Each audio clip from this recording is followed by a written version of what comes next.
भाव और बहना आज हम सबके बीच भारतीय दर्शन शास्त्र के महामहिम भगवान श्री राम परम पूज्य स्वामी जी श्री रतनानंद जी सरस्वती जी महाराज इनके दर्शन मात्र से हमारे अंतःकरण में धरती की धारा प्रवाहित होने लगती है। ये आत्मा मैं आप सबकी ओर से श्री स्वामी जी के चरणों में कोटि प्रणाम निवेदित करके धन्य समझता हूँ। उसके स्वामी जी की कृपा जितना भी वर्णन किया जाए थोड़ा हम सबके भी बहुत से ऐसे श्रोता हैं जो पिछले कई वर्षों से लगातार पूज्य स्वामी जी की कमल पानी का प्रस्थान करते आ रहे हैं। श्रीमद् भागवत गीता की महानता को और ये हरि स्वामी जी चित्र का रूप में एक प्रकार का विश्लेषण करते हैं। गीता की महानता में साफ साफ हो जाते हैं। पूज्य स्वामी जी की भाषा जितनी सरल है उतनी ही सारी कथा मिलती है और उससे सुसज्जित करती है इनकी निर्मल आत्मा। ऐसा कि पूज्य स्वामी जी ने एक वर्ष की कोशिश कर दिया था कि अब वे भागवत का संदेश प्रवचन के माध्यम से नहीं बल्कि शंका निवारण के माध्यम से उपदेश देते रहेंगे। सत्संग प्रेमियों के लिए एक अद्भुत चीज धरोहर होगी। मुझे विश्वास है आप सब भक्तगण अपनी संतानों का समाधान श्रीमुख से श्रवण कर अपना जीवन सार्थक करेंगे। मैं भगवान से प्रार्थना करता हूँ कि पूज्य स्वामी जी महाराज की में स्नान करें ताकि भविष्य में भी हम सब इनकी कथा से आवाज होते रहें।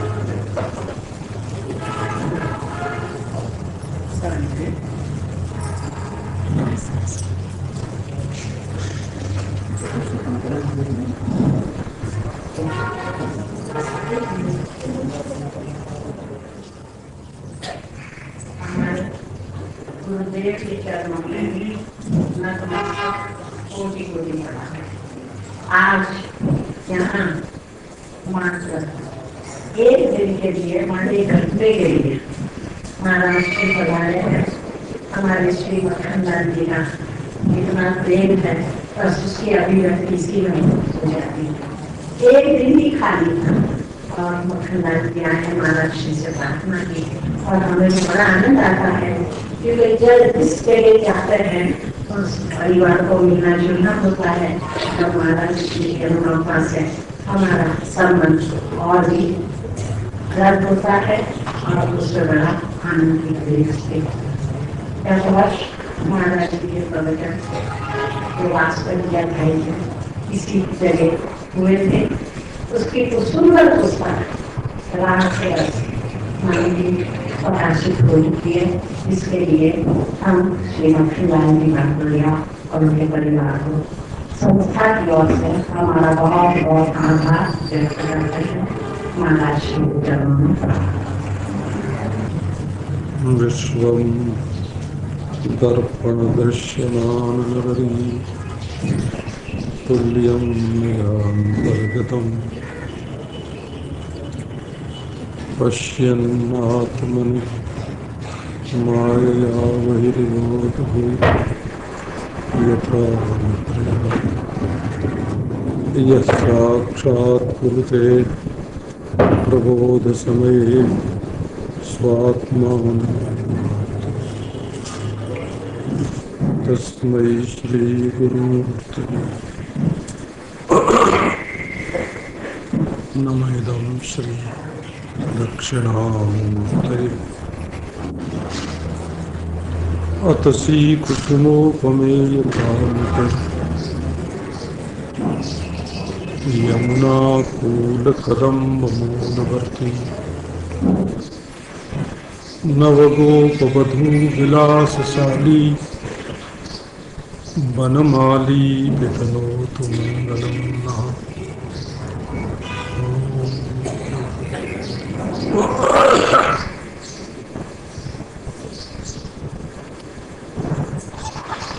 भगवान की भक्ति करने वाले लोगों के 3 विभाग किए हैं। एक तो वे होते हैं जो भक्ति करते हैं भगवान की और उनसे चाहते हैं कोई संसार की वस्तु, तो उसमें भगवान हो जाते हैं उपाय और संसार की वस्तु हो जाती है उपेय। उपाय माने साधन युक्ति और उपेय माने प्राप्तव्य, जिसको हम पाना चाहते हैं। तो भगवान को उपाय रूप में मान के उनका भजन करके जब हम चाहते हैं कि संसार में हमको धन मिले, इज्जत मिले, आरोग्य मिले, पद मिले, ऐश्वर्य मिले, तो भगवान हो गए उपाय और संसार हो गया उपेय प्राप्तव्य। तो भगवान के पास जा करके हमने वो चीज मांगी कि जो हमको चिंतामणि दे सकता है, उससे हमने एक कानी कौड़ी मांगी।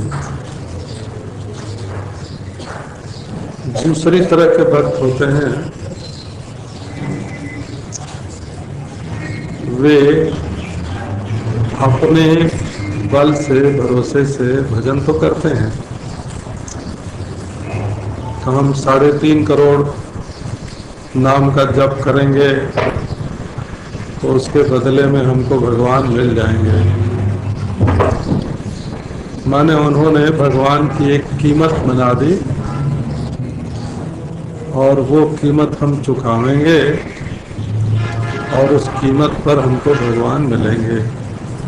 इतना जप करेंगे, इतना तप करेंगे, इतना ध्यान करेंगे, इतनी पूजा करेंगे, इतना पाठ करेंगे, तो उससे हम भगवान को पा लेंगे। तो यहाँ भगवान को पाना तो चाहते हैं, परंतु उसके लिए उपाय दूसरा करते हैं। तीसरा विभाग वो होता है जहाँ भगवान ही उपाय और भगवान ही उपेय होते हैं। माने हम हमारे साध्य, लक्ष्य, हमारे अभीष्ट भगवान हैं, परंतु हम न तो उनसे कोई दूसरी चीज मांगते हैं और न तो अपने बल पौरुष पर, अपने साधन के बल पर हम उन्हें प्राप्त ही कर सकते हैं।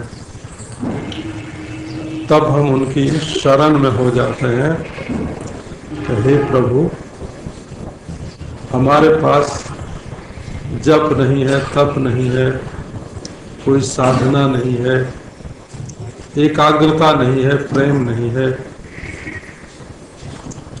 हमारे तो सब कुछ आप ही हैं।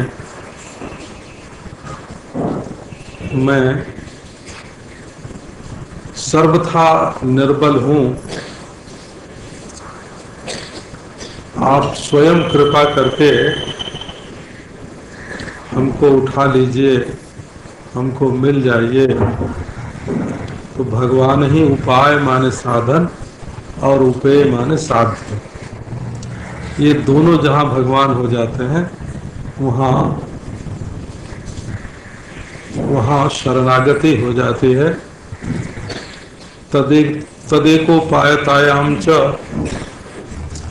महाविश्वास पूर्वकम, भगवत प्राप्ति के लिए एकमात्र भगवान ही हमारे उपाय हैं। ये महाविश्वास अपने जीवन में आ जाए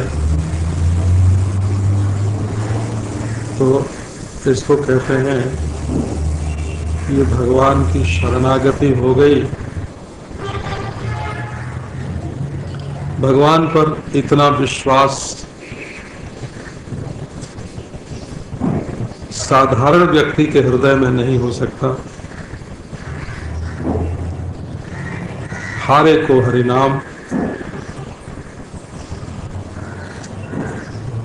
एक बार मैं कोई अनुष्ठान कर रहा था, 1 गुना 2 गुना 3 गुना 4 गुना किया, स्वप्न भी नहीं आया, ध्यान भी नहीं लगा। माला भी कौआ ले जाके गंगा जी में डाल दिया, त्याग वैराग्य का प्रयास किया, वो भी नहीं हुआ। लेकिन जब मैं हार गया कि अब मुझसे कुछ नहीं हो सकता,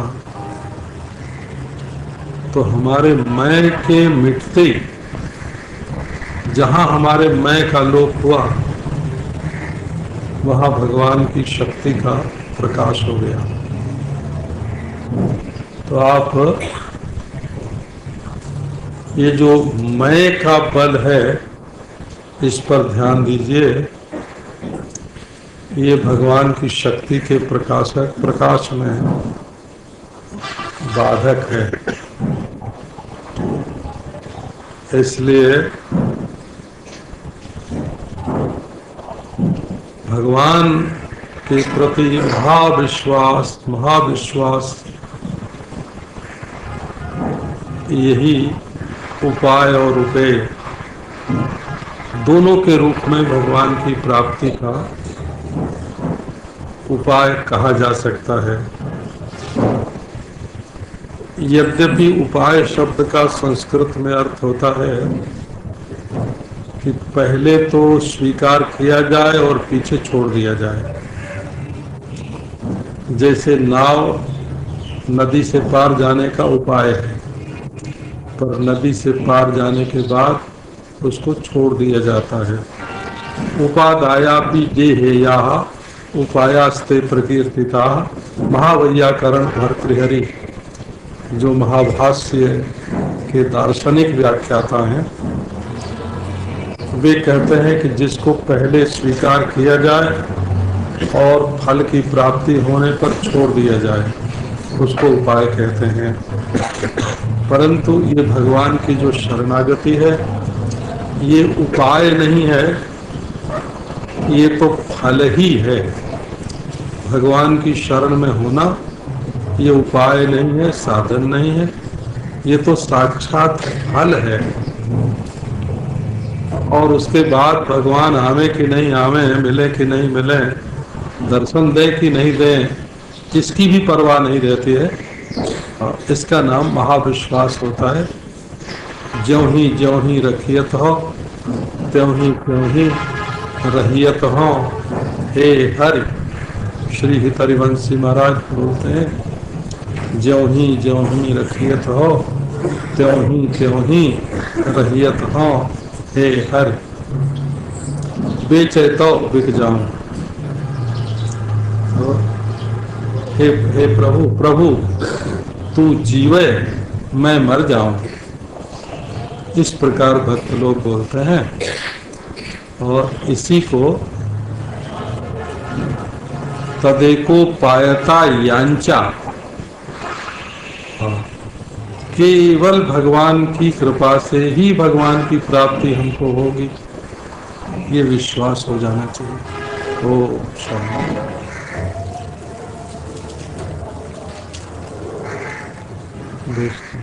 मन केवल भगवान के चरणों में लगा रहता है। इसका आज की युग के अनुसार से देखो भाई, मन तो लगाना चाहते हो धन में, जन में, भवन में, और फिर कहते हो कि मन भगवान में ही लगा रहे।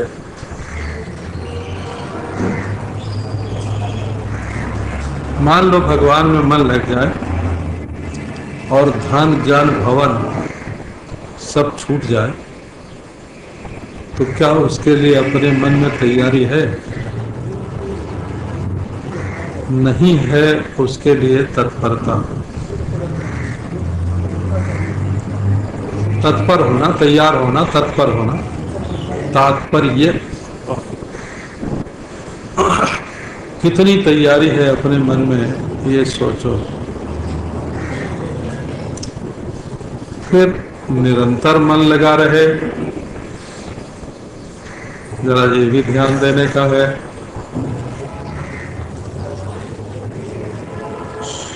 सोते समय तो आप मन लगा नहीं सकोगे, और भी संसार के कितने काम हैं। तो निरंतर मन लगा रहे, इसका जो साधन है वो कीजिए।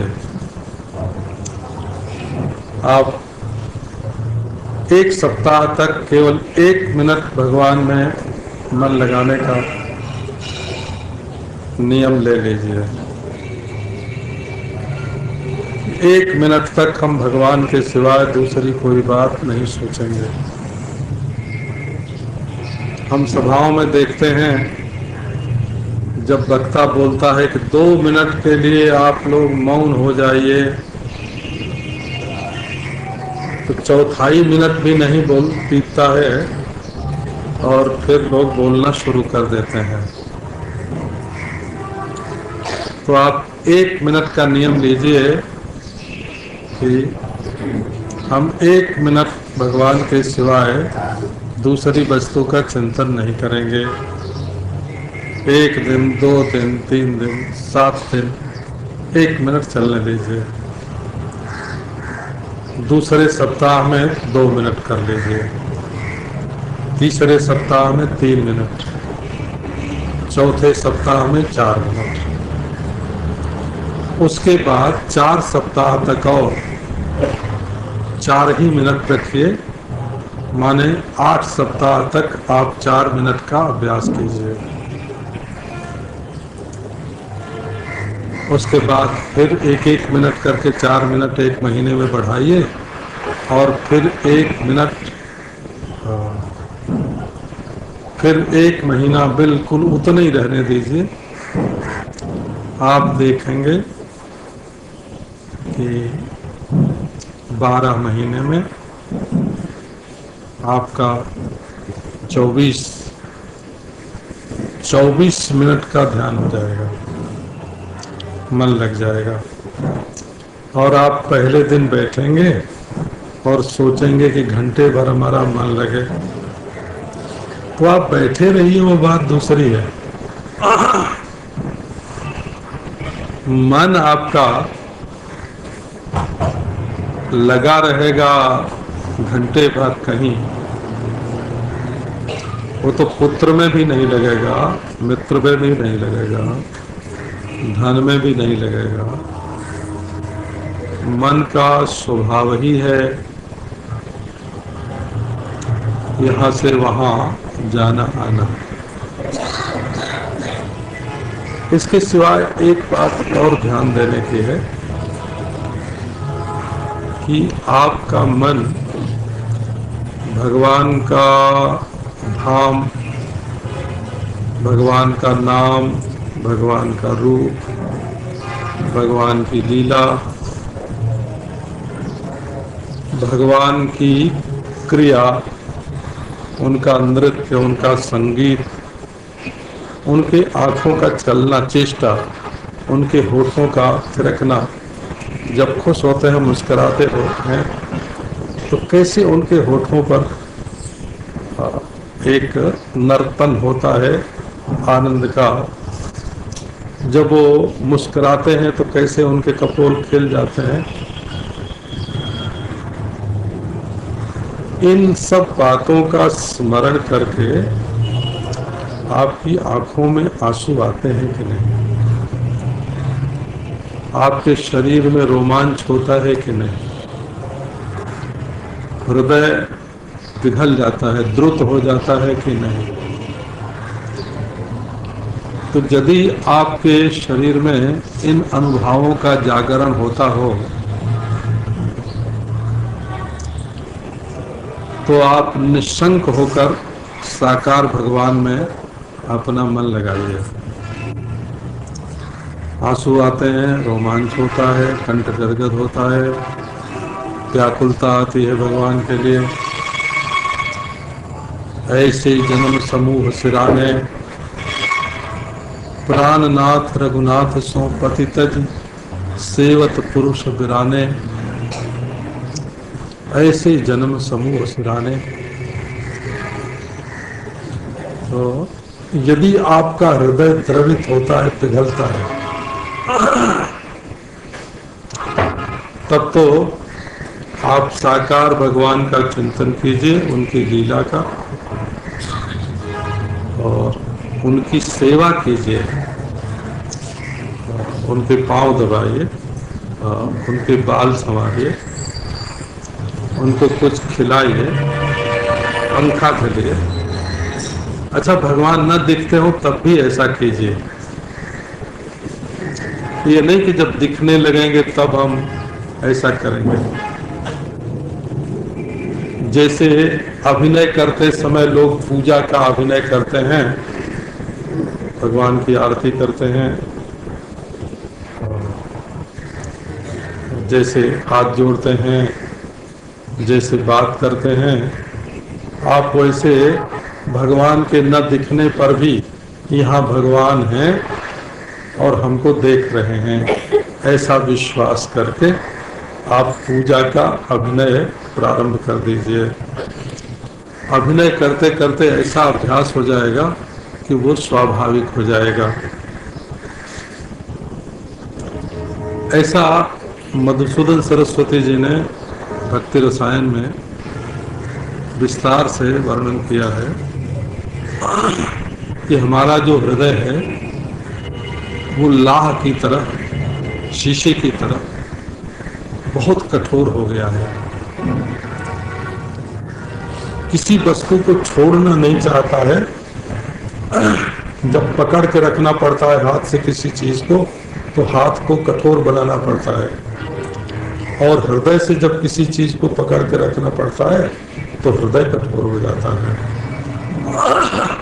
और उसमें किसी का जब रंग चढ़ जाता है, राग आ जाता है, तो ऐसा समझे कि शीशा एक तो कठोर और दूसरा कठोर होते समय ही उसमें कोई रंग पड़ गया, तो रंगीनी और कठोरता दोनों आपके हृदय में मालूम पड़ेगी।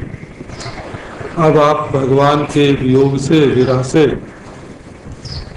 उसको ताप दीजिए, जैसे लाह को, शीशे को, चांदी को ताप देकर गलाते हैं सोने को, वैसे जब विरह के ताप से आप अपने हृदय को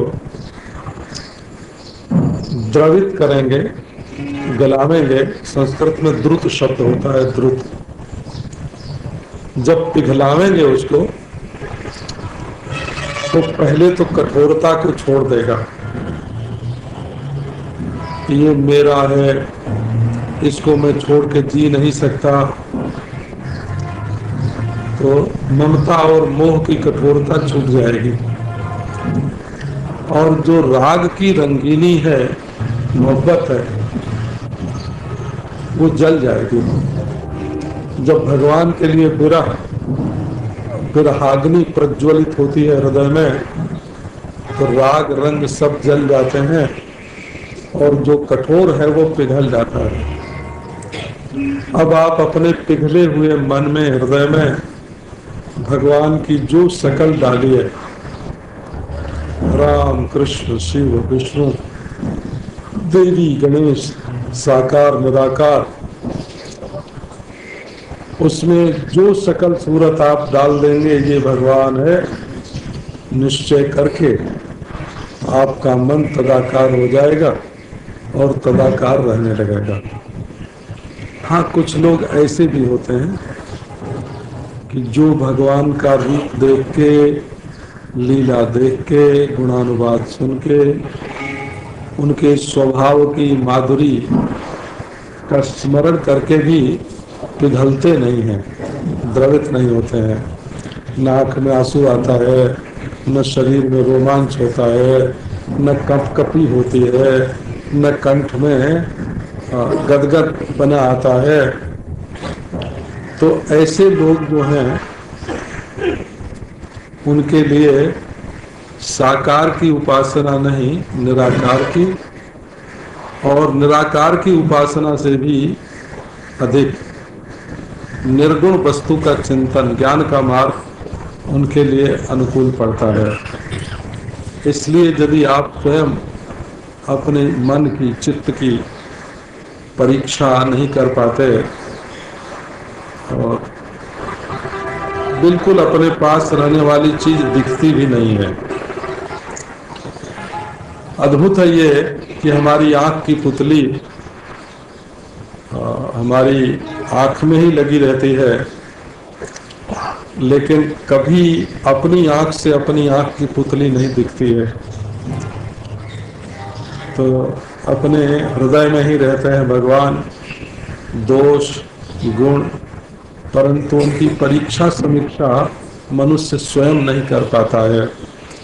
तो यदि अपने से अधिक जानकार कोई हो, अनुभवी पुरुष हो, और वो हमारे चित्त की परीक्षा कर ले कि ये निर्गुण का चिंतन करने योग्य है कि निराकार का चिंतन करने योग्य है, सगुण निराकार का, कि साकार भगवान का चिंतन करने योग्य है, उसमें भी शिव, विष्णु, गणेश, देवी, राम, कृष्ण, और यदि इसने कभी पहले कोई साधना की है तो उसका इसके ऊपर क्या प्रभाव है इसके हृदय पर। तो जहां से पहले की साधना छूटी है, अगर वहीं से कड़ी जुड़ जाए तो तत्काल वो साधना आगे बढ़ जाती है।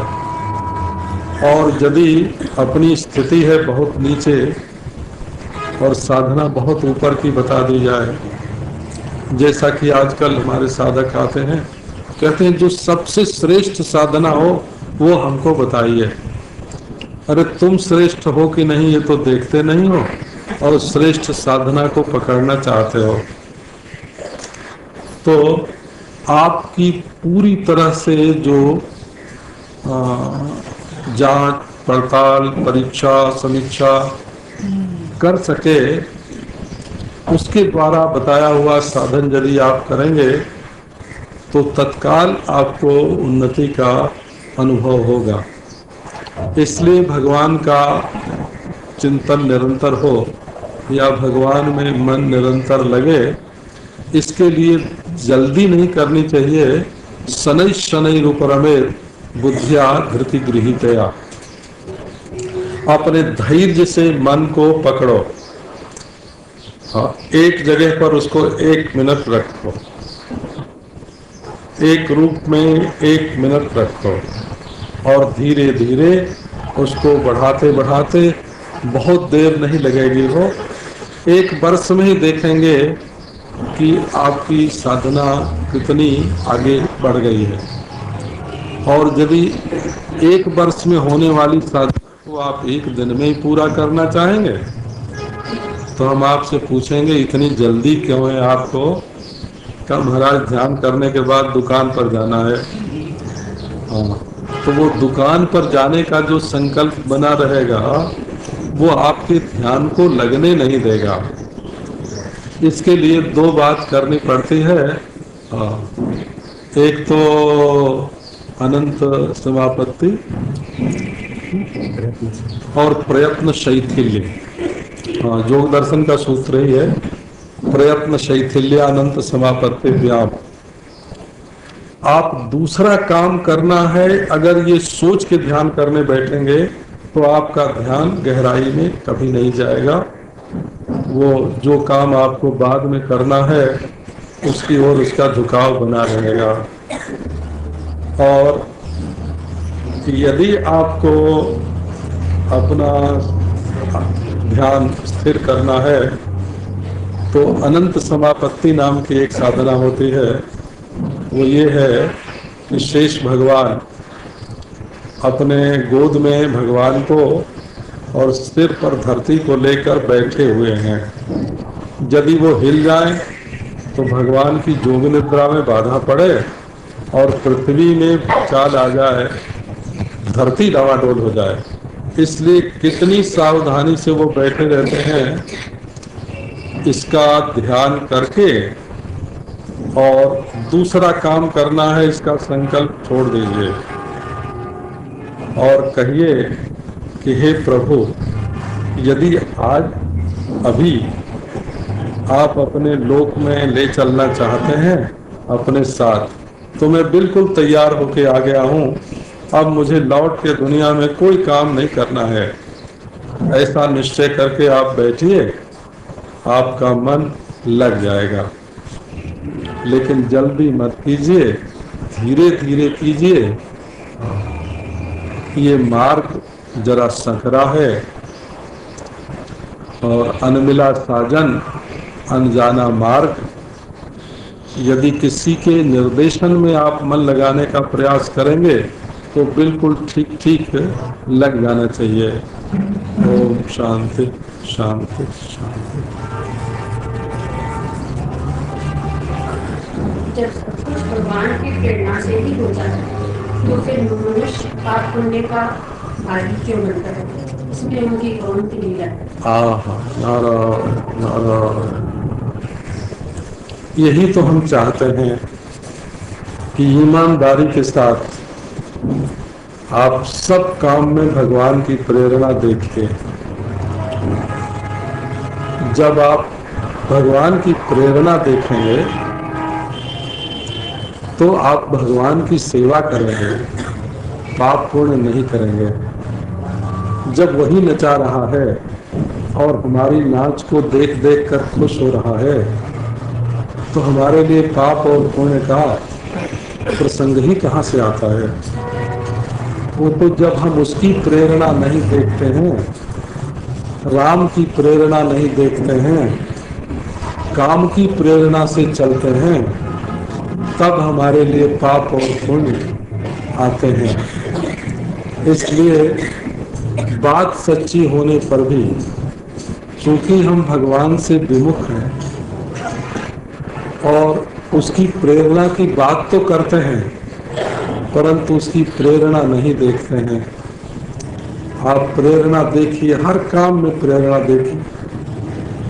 जब भगवान और उसकी प्रेरणा दिखेगी तो पाप पुण्य दोनों ही नहीं होंगे, दोनों ही छूट जाएंगे। आप तो भगवान की सेवा करेंगे, उसके नचाए नाच रहे हैं, उसके बुलाए बोल रहे हैं, उसके कराए कर रहे हैं। वो जैसे जैसे कहता है,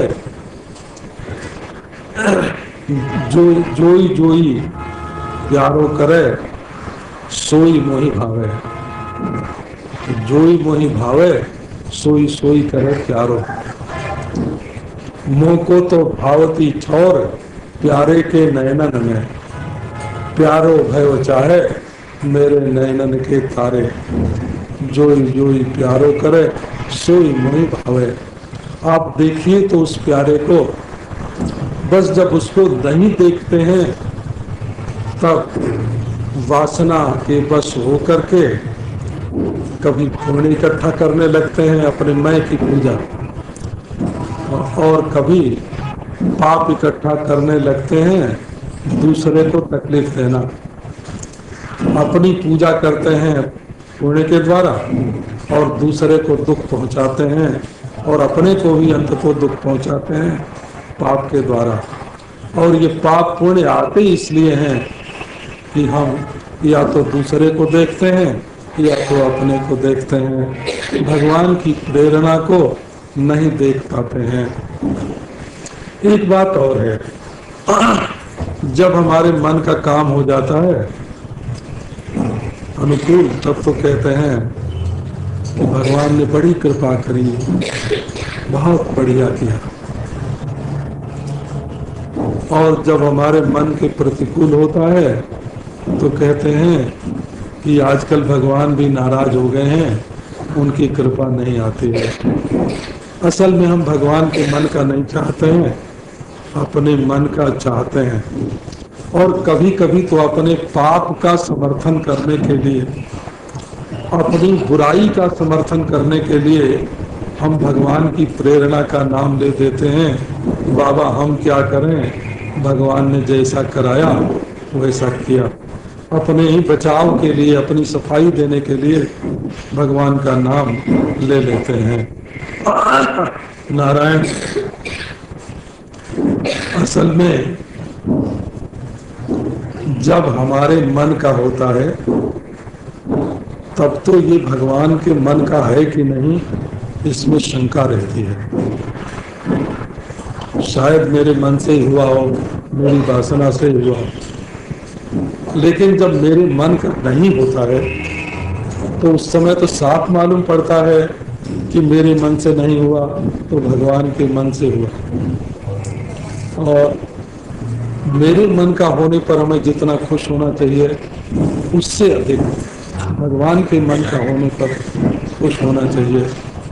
ये बात संसारी लोग नहीं समझ सकते हैं कि भगवान हमारे मन का न करके बताते हैं कि तुम मेरी मुट्ठी में हो, मैं जैसे नचाऊं वैसे नाचो और मेरे पास आ जाओ, मेरी ओर देखो। तो जीव पाप पुण्य का भागी तभी होता है जब संसार का काम अपेक्षा बुद्धि से करता है कि इसका फल मुझे मिले, और जब उसमें कर्तृत्व होता है, माने भगवान को भूलकर जब वो अपने को कर्ता समझता है, तभी उसको पाप पुण्य लगता है। जब वो भगवान को ही महाकर्ता महाभोक्ता के रूप में देखता है, तब पाप पुण्य नहीं लगता। इसलिए भगवान ने पाप का भागी इसलिए बनाया है कि जीव ये समझे कि हमसे विमुख होकर जब वो काम करेगा तब पाप करेगा, दुखी होगा, हमसे दूर होता जाएगा। इसलिए हमारे सम्मुख होकर हमको देखते हुए ही सब काम करना चाहिए। इसमें भगवान का ऐसा अभिप्राय है।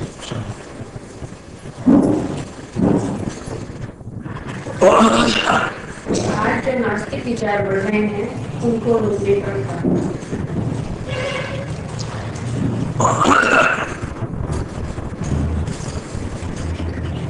आप अपने को आस्तिक बनाइए। नास्तिकता के विचार को रोकने का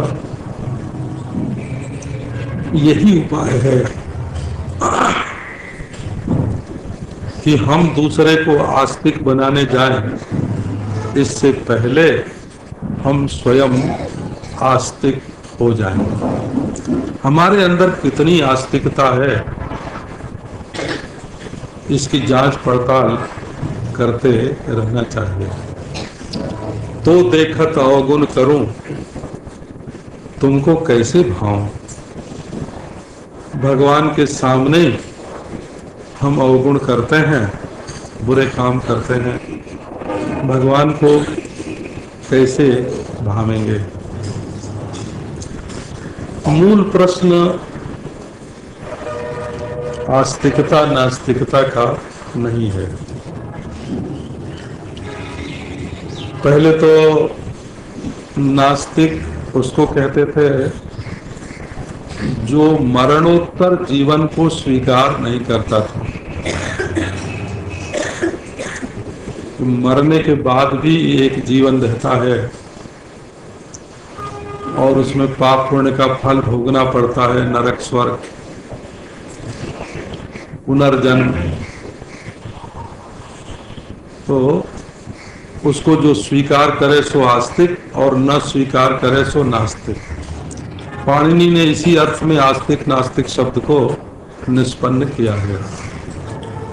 अस्ति नास्ति दिष्टम मते है। दिष्ट है माने स्वर्ग नरक पुनर्जन्म मरणोत्तर है कि नहीं, तो जो कहता है उसका नाम आस्तिक, जो कहता है नहीं है उसका नाम नास्तिक।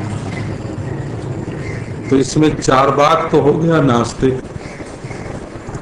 और बौद्ध जैन मुसलमान ईसाई पारसी यहूदी जितने भी मजहब हैं वो सब मरने के बाद जीवन का अस्तित्व मानते हैं, इसलिए वे सब आस्तिक हो गए।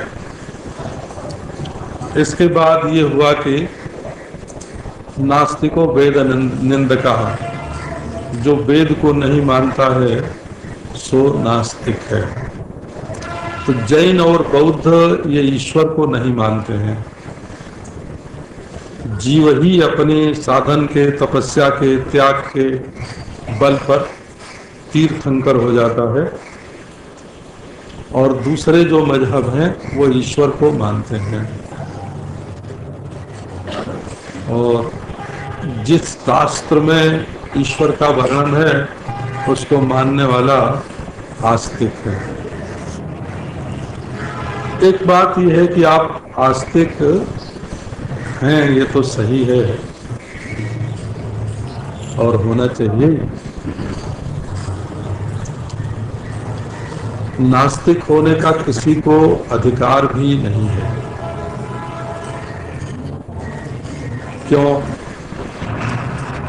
कि देखो, प्रकृति में अनादिकाल से अब तक और आगे भी जितने कण होंगे उसको गिनकर, छानकर,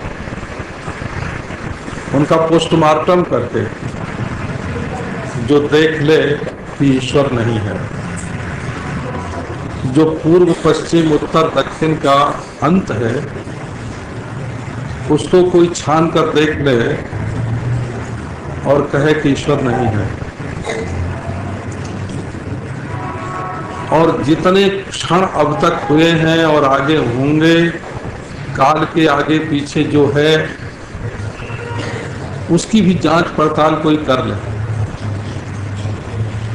काल के आदि अनादि का, अंत अनंत का, देश के आदि अनादि का, अंत अनंत का, वस्तु के आदि अनादि का और अंत अनंत का, जिसने पूर्ण रूप से ज्ञान प्राप्त कर लिया और वो कहे कि हाँ मेरी खोज पूरी हो गई, ईश्वर नहीं है, उसको ये कहने का अधिकार है कि ईश्वर नहीं है। और जिसकी खोज पूरी नहीं हुई, जिसने अनुसंधान किया ही नहीं, किसी से सुन के आया कि वो कहता है इतना बड़ा पंडित कि ईश्वर नहीं है, हम कहाँ से सुन के आए हैं, और हम तो राहुल सांकृत्यायन से सुन के आए हैं कि ईश्वर नहीं है, महापंडित। तो आपने उनकी बात सुन के मान लिया कि ईश्वर नहीं है। आपने स्वयं जांच कहाँ की, परीक्षा कहाँ की? तो आप तो नास्तिकता के प्रति श्रद्धालु हुए, नास्तिकता के परीक्षक नहीं हुए। सर्वज्ञ हुए बिना कोई ईश्वर नहीं है ऐसा नहीं कह सकता। ये तो उसकी भावुकता है। जैसे कोई कहे कि मैं बिना माँ बाप के ही पैदा हो गया हूं, तो ये एक गुंडागर्दी की बात हो सकती है कि मैं बिना माँ बाप के ही पैदा हो गया। और सुनते हैं, एक कोई सज्जन थे, बड़े विचारवान, वे कहते थे कि ईश्वर नहीं है। तो उनके बेटे ने एक दिन पूछा, पिताजी ये सृष्टि कैसे हुई? ईश्वर नहीं है तो सृष्टि कैसे बनी? उन्होंने कहा बेटा अपने आप ही हो गई। चुप हो गया। कुछ दिन के बाद उसने एक नक्शा बनाया संपूर्ण विश्व का, धरती का, भूगोल खगोल का, ग्रह नक्षत्र का, और उनके मेज पर ले जाके रखाया चुपचाप। पिताजी आए, उन्होंने देखा और उन्होंने पूछा किसने बनाया है नक्शा? सब लोगों से पूछा गया। अंत में ये हुआ कि इसी बालक ने बनाया है। तो बड़े खुश हुए। वो बेटा तुमने बहुत बड़ा नक्शा बनाया, बढ़िया। बेटे ने कहा पिताजी मैंने तो नहीं बनाया है, ये अपने आप ही बन गया। अब पिताजी जिद करने लगे कि अपने आप ही ये नक्शा कैसे बनेगा? और बेटा जिद पर अड़ गया कि नहीं अपने आप ही बन गया है। अंत में बेटे ने कहा कि पिताजी, जिस दुनिया का नक्शा भी अपने आप नहीं बन सकता, वो दुनिया अपने आप कैसे बन सकती है। तो हमारे हृदय में यदि ईश्वर पर श्रद्धा हो, हम सच्चे आस्तिक हों, तो हमारे शरीर से जो हवा निकलेगी, जो तन्मात्राएं मंडल बनाती हैं हमारे शरीर के आसपास, वे भी दूसरे को आस्तिक बना सकती हैं। हम ही ऐसे ऐसे काम करने लगते हैं कि जिनसे साफ मालूम पड़ता है कि अंतरतम से हम ईश्वर पर श्रद्धा विश्वास नहीं करते हैं। हाँ, तो दुनिया को यदि आस्तिकता के वातावरण में लाना है तो आप अपनी आस्तिकता को इतना बढ़ाइए कि आपके एक मन की एक एक वृत्ति में आस्तिकता हो, ईश्वर हो, आपके रग रग में ईश्वर हो, आपकी हड्डी पसली में ईश्वर हो, आपके रोम रोम में ईश्वर हो, और आपके कर्म मन वचन से ईश्वर का ऐसा प्रवाह निकले कि उसके भीतर आकर कोई ईश्वर को ना नहीं बोल सके।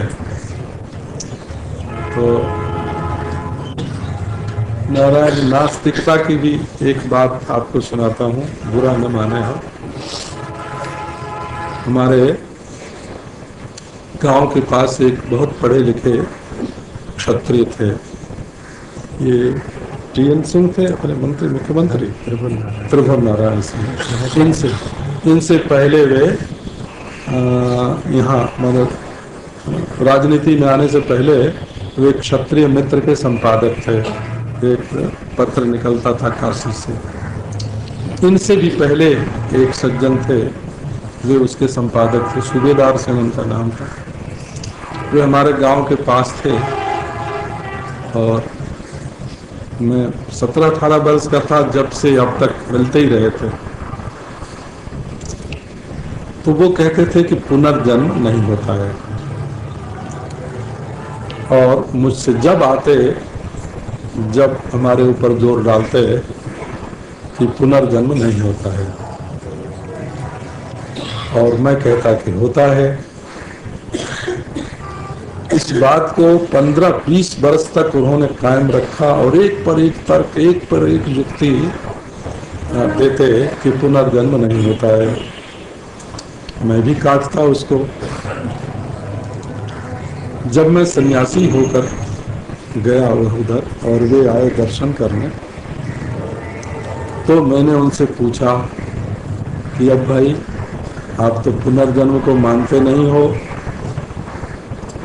तो तुरंत पांव पकड़ा उन्होंने, कहा मैं तो मानता हूं महाराज, बचपन से ही मानता हूं। मैं तो आपकी विचार की शक्ति बढ़े, आपकी बुद्धि इस विषय में खूब खूब प्रवेश करे और सूक्ष्म हो जाए, इसके लिए मैं पूर्व पक्ष के तर्क और युक्तियों के द्वारा पुनर्जन्म को काटता रहता था। आपकी बुद्धि के विकास के लिए तो नास्तिकों के बारे में भी आप ऐसा सोचें कि आप जो ईश्वर के बारे में नहीं सोचते हैं, नहीं जानते हैं, अनुभव नहीं करते हैं, आपकी प्रतिभा जागृत करने के लिए वे ईश्वर के नास्तिपने की बात करते हैं। आप स्वयं अपने चिंतन को बढ़ाइए, उनको दबाने की कोशिश मत कीजिए। शांति पूर्वक उनके तर्क पर विचार करके अपने अनुभव से उनको काटिए। वे आपके हितैषी ही हैं, वे कोई हानि पहुंचाने वाले नहीं हैं। अब रही बात वातावरण की, सो तो महाराज कुछ समय है और कुछ युग में परिवर्तन होता है, और इसको सहन करते हुए और अपनी जो अनुभूति है, धारणा है, उसको कायम रखिए ये दूसरों को प्रभावित करेगी। और यदि व्याख्यान देंगे, डंडा मारेंगे, कानून बनावेंगे, तो इससे कानून बढ़ाने से नास्तिकता नहीं घटेगी और बढ़ेगी। इसलिए अपनी आस्तिकता को ही बढ़ाइए। ओम शांति।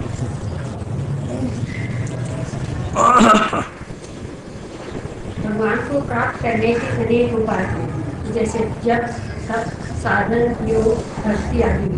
पर भक्ति की ही श्रेष्ठता क्यों? सब उपाय भी तो उन्हीं के रचे हैं। एक ही पद रच देते तो विभिन्न संप्रदाय न बनते। यह इन्होंने क्यों किया? फिर से एक बार बोल रहा हूँ, ध्यान में नहीं बैठी। भगवान को प्राप्त करने के अनेक उपाय हैं, जैसे जप, तप, साधन, योग, भक्ति आदि। पर भक्ति की ही श्रेष्ठता क्यों है? भक्ति की श्रेष्ठता और आगे भी। अच्छा, सब उपाय भी तो उन्हीं के रचे हैं। एक ही साथ पद रच देते तो विभिन्न संप्रदाय न बनते। यह उन्होंने क्यों किया? अच्छा, वैसे तो भगवान मिलेंगे जब हम उनका प्रश्न, आपका प्रश्न उनके सामने रख सकते हैं कि तुमने ऐसा क्यों किया। तो उन्हीं से पूछने की बात है, हम लोग तो क्या बताएंगे। पर बात ये है, ये बात भी समझने लायक है, इसके पक्ष में भी कुछ है। एक माँ ने अपने घर में भोजन पकाया, हलवा पूरी भी पकाया, रोटी चावल दाल भी पकाया, सूप भी बनाया और पालक के पत्ते भी इकट्ठे करके रख दिए। एक बेटा आया तो उसको हलवा पूरी खिला दिया, दूसरा आया तो उसको दाल रोटी खिलाई, और तीसरा आया तो उसको फल सब्जी खिलाई, चौथे के लिए पालक का पत्ता। अब बच्चे कहें कि हमारी माँ तो बहुत पक्षपात करती है, तो नहीं, पक्षपात नहीं करती है। पहलवान बेटे के लिए हलवा पूरी ठीक था, और जो सामान्य रूप से कामकाज करता है उसके लिए दाल रोटी, और जिसको कोई व्रत करना है कि सात्विकता बढ़ानी है उसके लिए फल फूल, और जो बहुत कमजोर हो गया है प्राकृतिक चिकित्सा करनी है तो उसके लिए पालक का पानी।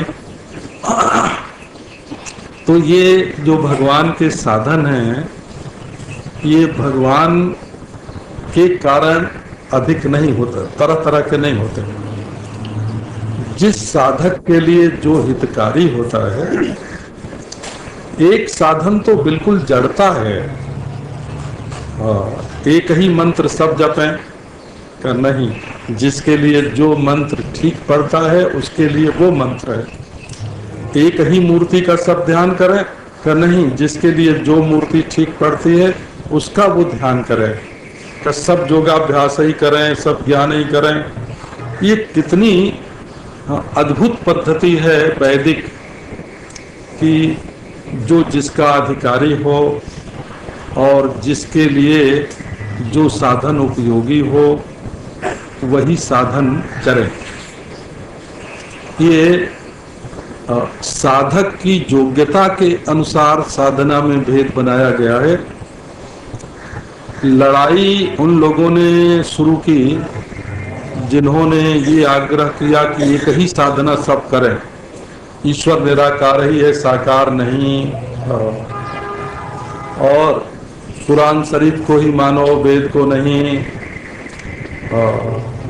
तो ये जो जिद्द है, दुराग्रह है, वो वैमनस्य का संघर्ष का कारण है, और विशेष करके स्वार्थ। हमने पता लगाया तो मालूम पड़ा कि अदालतों में जो आजकल मुकदमे हैं वो धर्म के कारण अधिक नहीं है, स्वार्थ के कारण, जमीन के कारण, धन के कारण, परस्पर नीचाई ऊंचाई के कारण बहुत अधिक हैं।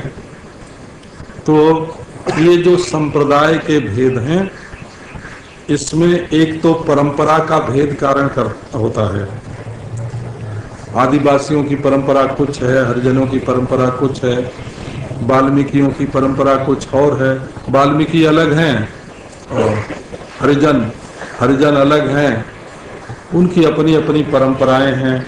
कुछ पोथियों के कारण भेद होता है, कुछ आचार्यों के कारण भेद होता है, कुछ समय के कारण भेद होता है। तो जो लोग एकत्व का अनुभव करने वाले सद्गुरु का आश्रय लेकर भजन करते हैं, वो सभी साधनों में और भगवान के सभी रूपों में एक को पहचान लेते हैं। वहाँ कोई वैमनस्य नहीं है, संघर्ष नहीं है, विवाद नहीं है, कोई युद्ध नहीं है। और अनेकता तो हमारे लिए, जब सब भगवान हैं तो कोई किसी भी रास्ते से भगवान को प्राप्त करे। उन लोगों के लिए थोड़ी अड़चन जरूर है जिनका भगवान एक ही किस्म का होता है, और हमारा भगवान तो सब किस्म का है, निर्गुण, निराकार, साकार, शिव, विष्णु, राम, कृष्ण। विवाद का कोई कारण ही नहीं है। जिसके गुरु ने जैसा बताया और जो अपने प्रेम से जैसा कर रहा है उसको वैसा करना चाहिए। किसी को नीच ऊंच नहीं समझना चाहिए। हमारे एक घर में दिवाली के दिनों में खाड़ के खिलौने आते थे, अभी आते हैं कि नहीं हमको मालूम नहीं है। तो उसमें कोई प्याला होता था खाड़ का बना, कोई घोड़ा होता था, कोई हाथी, कोई गधा, सब खाड़ के बने होते थे। उसमें दूसरी कोई चीज नहीं होती थी। लेकिन आने पर हम लोग लड़ने लगते, बच्चे हम गधा नहीं लेंगे, हम तो हाथी लेंगे। दोनों खाड़ के हैं, दोनों खाड़ के। और बोले नहीं नहीं, हम प्याला नहीं लेंगे, हम तो ये खिलौना लेंगे। तो असल में ईश्वर के चाहे किसी भी रूप की कोई उपासना करता है, हमें रूप में कोई फर्क नहीं है, नाम में कोई फर्क नहीं है, ईश्वर बुद्धि होनी चाहिए। ये बात आप अंग्रेजी ढंग से या आप फारसी ढंग से सोचेंगे तो मालूम नहीं पड़ेगी, क्योंकि हमारे माटी और कुम्हार जो घड़ा बनाता है और जो घड़ा बनता है, मिट्टी घड़ा बनती है और कुम्हार घड़ा बनाता है। ये दोनों दो नहीं है हमारे, एक परमेश्वर ही है जो निमित्त कारण कुम्हार भी है और उपादान कारण माटी भी है। ये बात दुनिया के और किसी मजहब में नहीं है। वे लोग ईश्वर को कुम्हार तो मानते हैं, माटी नहीं मानते हैं। और हमारे माटी और कुम्हार दोनों ही परमात्मा ऐसा मानते हैं। इसलिए चाहे सालग्राम की गोली हो और चाहे शिवलिंग लंबा हो नारायण, चाहे स्त्री की मूर्ति देवी हो, चाहे हाथी के मुंह वाला गणेश हो, परमात्मा तो बिल्कुल एक है। सकल सूरत अलग अलग होने से या नाम अलग अलग होने से कोई भी भेद नहीं पड़ता है। इसलिए जिनका ईश्वर सिर्फ सातवें आसमान में रहता है उनके लिए बुत परस्ती हो जाती है। हो तो मूर्ति पूजक हैं तो बुत परस्त हो गए। जो आर्य समाजी है जिनका ईश्वर केवल निराकार है तो मंदिर मूर्ति की पूजा उनके लिए ठीक नहीं रही। परंतु वैदिक सत्य ये है, एकम वा सत विबभूव सर्वम, एक ही सत्य है जो सर्व के रूप में दिखाई पड़ रहा है। एकम सत विप्रा बहुधा वदन्ति, एक ही सत्य है जिसको ब्राह्मण लोग अनेक रूप से मानते हैं। इसलिए हमारे शिव, विष्णु, गणेश, शक्ति, सूर्य, इनके अलग अलग होने पर भी ईश्वर अलग अलग नहीं होता। अपनी प्रकृति के अनुसार और ईश्वर के सर्वात्म भाव को समझकर एक गधे में भी ईश्वर को देखना चाहिए और तुलसी के पौधे में भी, पीपल के पौधे में भी, मछली में भी, कछुए में भी। आप संप्रदाय भेद से मत डरिए, डरिए उस बेईमानस्य से उस नीच ऊंच के भाव से, उस संघर्ष से, वैमनस्य से, उस मार काट को मिटाने का प्रयास कीजिए। जो वो एक गांव में कहावत है हमारे कि एक गुरु के 2 शिष्य थे हो, तो दोनों उनकी सेवा करते थे। उन्होंने पांव बांट लिए कि दाहिना पांव मैं दबाऊंगा और बायां पांव तुम दबाना, बायां तुम्हारा दाहिना मेरा। गुरु जी के पांव बट गए। अब एक दिन महाराज बायां पांव जो है उसको दाहिने पांव पर रख के गुरु जी सो रहे थे और दाहिने पांव वाला आया और बोला ये तुम्हारा वाला पांव हमारे वाले पांव पर कैसे चढ़ बैठा, तो हम इसको तो तोड़ देंगे। अब वो महाराज मारी लाठी, बाएं पांव पर गुरु जी का पांव टूट गया। तो ये भगवान के ही सब के सब रूप हैं। वही मंदिर में है, वही मस्जिद में है, वही गिरजा में है, वही जनेऊ वाले में है, वही बिना जनेऊ में है, वही मछली, कछुआ, बरहा, घोड़ा और सिंह, सब के सब वही हैं। नाम रूप के भेद से धातु में, तत्व में, मसाले में, उपादान में, मैटर में किसी प्रकार का भेद नहीं होता है। और हमारे तो प्रकृतिश्च प्रतिज्ञा दृष्टान्तानुपरोधात्, समग्र प्रकृति ही परमात्मा का स्वरूप है। इसलिए सेवा भी एक साधन है, भाव भी एक साधन है, अभ्यास भी एक साधन है। क्योंकि परमात्मा सब है, इसलिए सभी कक्षा के साधन होते हैं। वो झगड़ा कराने के लिए नहीं है, वे सर्वात्म भाव करके अपने जीवन में समत्व लाने के लिए हैं। और दुरुपयोग तो सभी का हो सकता है। आप कोई शब्द ऐसा बोलिए, कोई वाक्य बोल दीजिए आप, मैं उसके साथ किंतु लगा के तुरंत काट दूंगा। ऐसा वाक्य मुंह से कभी बोला ही नहीं जा सकता जिसके बाद में किंतु परंतु न लग सके। इसलिए जिसमें जो गुण है उस गुण को देखना चाहिए और सब परमात्मा का चिंतन करना चाहिए। एक भक्त जी थे, बैठ के कर रहे थे भजन, एक सांप सामने से आ रहा था। भक्त जी ने कहा हो ये तो प्यारे से बिछड़े बहुत दिन हो गए, ये प्यारे ने अपना दूत भेजा है कि जाओ उसको बुला के ले आओ। कहा आओ प्यारे ये तुम्हारा दूत है? क्या नहीं, ये तो तुम खुद ही हो जो मुझे लेने के लिए आए हो। अपना मन इस ढंग का होना चाहिए जो किसी संप्रदाय में, किसी सांप्रदायिक के प्रति द्वेष भाव से दोष दर्शन न करे और कहीं वैमनस्य उत्पन्न करने की कोशिश न करे। ओम शांति।